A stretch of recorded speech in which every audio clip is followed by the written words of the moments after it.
were inspired by my mom. She always pushed us to go and help people, even though when we are lacking of everything, she was always help people. So she taught us to always, if you have something, you need to share what you have, even though if it's a little. Because we were very poor when we were kids, we cannot help like a bunch, but we can help a little bit, even with our time. So we donate our time to other organizations, and that's the way we start to learning how to helping other people. So it is a family situation, this program.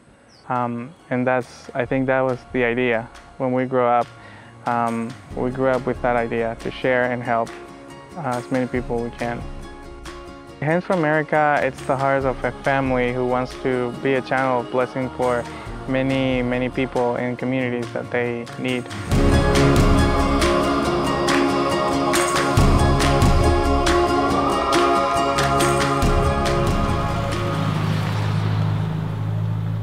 Right now we're at a health clinic in the town of Agua Dulce, and we prepared a presentation for the people about HIV and AIDS and what it is, and gave them some background knowledge of how it's transmitted, how the infection occurs, and what happens once you get the disease. My name's Amy Yu, and I'm from Michigan, and I go to the University of Michigan. Back home, we are always constantly flooded with information about diseases that are going on, viruses and prevention, vaccinations. And here a lot of people just don't have that basic education. We're hoping to learn a lot about the different healthcare systems because this is a lot different than America.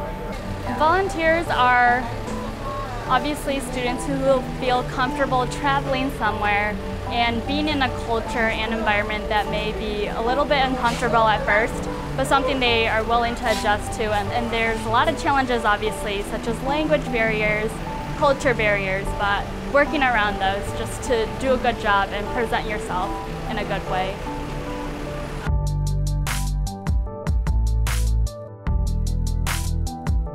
As you notice in those communities, like kids don't have a lot of fun. They don't have toys. So that's what we decided to start doing a day for the kids. We came out here just to bring love and spread gifts and, you know, just hang out with the kids and entertain them with candy and piñatas. Colin and I, another participant, came around the back, and a lot of the kids had a couple soccer balls, or they were all playing soccer back here. It wasn't much of an organized game, but we came out and kicked the ball around on the field, and I kind of really thought the lack of communication barrier was going to be there, but it really wasn't. All the kids, you know, had the universal smile, and everybody had a great time.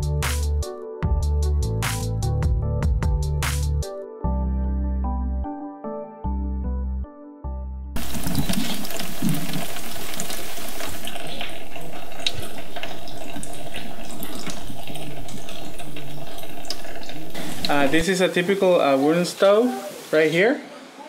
The saddest part about this, it's, as you can see, all this goes to your lung. So this is what is causing the people the biggest or the majority of the problem, because they don't smoke, but it seems like they've been smoking because of this. This is a normal or typical bed for families here, and this is the pillow.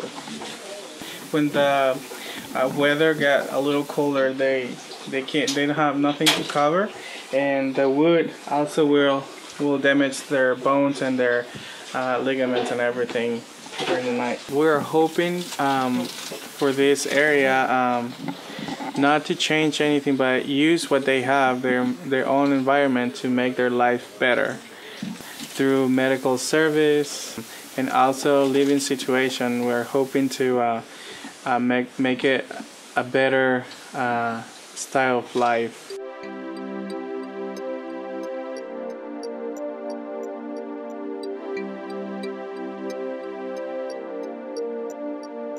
The students come here they stay here during the week to go to school, and then on the weekend they go back home, and the parents come here because there's also a project for the parents who doesn't know how to read, and they come here and learn how to read and write.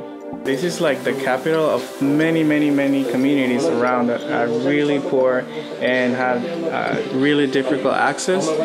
We can do all of our project in this area and it will make a big impact, and nobody wants to come here, like even the government doesn't come here with help. So we fall in love with these communities because we really see the need.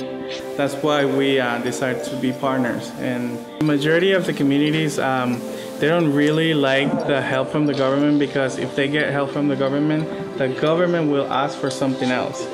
If we come here, we don't ask for anything else, just to work alongside with us in any project. They receive us very happily, because they know if we come with a project, we ask them to come and work with the group and us without expecting something from them. No. De todos los proyectos pues, que nos ha mencionado, la parte de salud fundamental. Basically, the health project, or like the medical service that we can provide, is the most important. He said that it's really good if we can bring like shoes and books and all this stuff, school supplies for the kids. The majority of the kids, they walk 7 hours up in the mountains with the little trails, and it'll be cool if we can bring a donation of shoes here for them, so they can be able to walk through the jungle. There's many kids with malnutrition who need really medical attention. When we bring like a medical service, we divide it into 10 per day. So that means that we can attend 800 people a day here. So it's a lot of people coming from different communities every day. The medical services are always packed up with people. Seeing a doctor, having free medicine, and also seeing a dentist. And after that, they go to be fit, because standing up all day in a line waiting for medicine or waiting to see a doctor, they got hunger, they got dehydrated. So we usually get a staff of local ladies to cook. So after they finish, they go and get food. She would like to help her own community because she knows there's a lot of need in her community. I can't speak good enough about what Pedro and William are doing with Hands for Americas. It's unbelievable that they're out here doing this and just helping kids and families and healthcare and anything they can get their hands on. They've been wonderful, and I would love to do anything with them again. They've accepted us with wide open arms. I had no idea coming into it who we were going to be exactly staying with or how we were going to be handled, but they have both been above and beyond my expectations. It's true that they put us first, and they want us to experience the country and the people, or the dynamic here, as it really is. They've been great hosts. Like, I love them to death. I would definitely do it again. They know how to keep you safe. You feel safe with them. When we first got here, I barely met them, but I feel like they're family. I trust them with my life, and that is really surprising to me. They're very connected to the people, whether they know them or not, and that's something to really make us as volunteers feel comfortable with, because then we're willing to go out into the community right behind them. And when you have great leaders, it really is great to then go back and tell friends and family, like, this is something you can do, and I know that you'll be in great hands.